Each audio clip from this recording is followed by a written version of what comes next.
question on vaccines. The president has been pretty critical of the prior administration's handling of this pandemic, saying you inherited a mess here. But when it comes to vaccinations, you are following some of the same playbook here. So does the prior administration deserve some credit for laying the groundwork?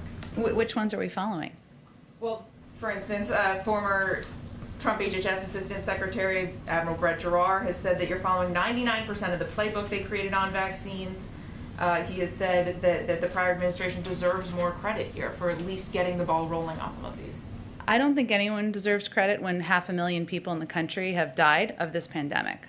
So what our focus is on, and when the president's focus is on when he came into office just over a month ago, was ensuring that we had enough vaccines. We are going to have them now. We had enough vaccinators and we had enough vaccine locations to get this pandemic under control.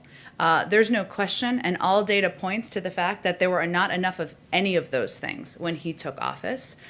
We are open-eyed about the challenge we continue to live under, and that's why he has been focused every single day and doing everything possible to get the pandemic under control. But there were shortages in all those areas which were preventing us from moving forward on getting the pandemic under control. Go ahead. I have a couple on the COVID bill, but to start with, the previous administration put an end to regular reporting of specific troop levels in Afghanistan, Iraq, and Syria.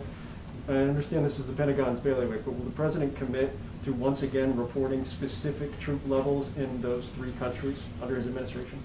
Well, certainly, we, of course, would work with the Pentagon and our national security team to ensure that transparency remains a priority, or is reprioritized, I should say, under this administration. I mean, I'd have to talk to our national security team and our team at the Pentagon about any restrictions they have, but that remains a vital priority for this president and something I know he's projecting to his entire team. And on the COVID bill, last night when the president was speaking to House Democrats, he said, I know we're all making small compromises, as he tried to work everybody to support the bill or thank them for supporting their version of the bill. What exactly has the president asked moderates to compromise on in this process up to this point?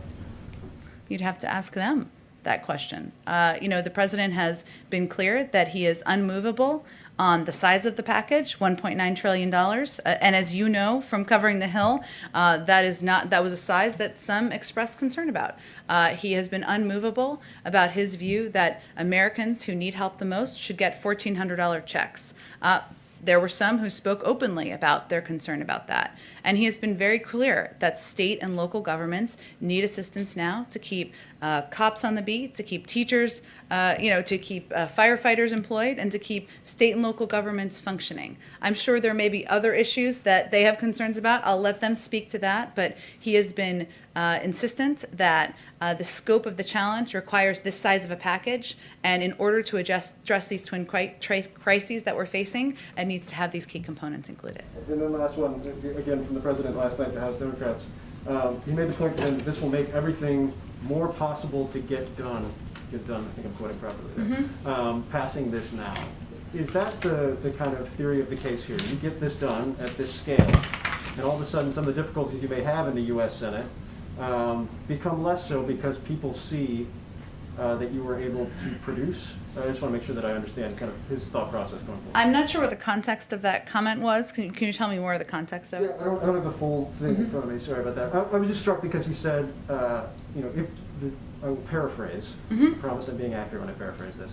That the idea being that if they get this done, there will be more trust in government. And if there's more trust in government, therefore, people will be willing to get behind maybe the priorities that House Democrats have going forward, whether that's on infrastructure, whether that's on climate, any of those things. He didn't list those off. And so I guess that's my question is, does the administration look at the American Rescue Plan and say, this is our springboard to doing even more broad-based, more bold, in the words of the administration, legislative proposals in the future? We don't look at it through as political legislative of a lens as you just outlined, but I will say that the president came into office knowing that getting the pandemic under control, helping address and put people back to work, the millions and millions of Americans who are struggling to make ends meet, the 1 in 7 American families that can't put food on the table, that he knew that those would be his top 2 priorities, his top 1, 2, 3, 4, pandemic, economic recovery, pandemic, economic recovery. And that is what this package is meant to help address. And what I've heard him say, and this sounds consistent with that, while I don't know the full context of this, is that Of course, he wants to build his agenda beyond.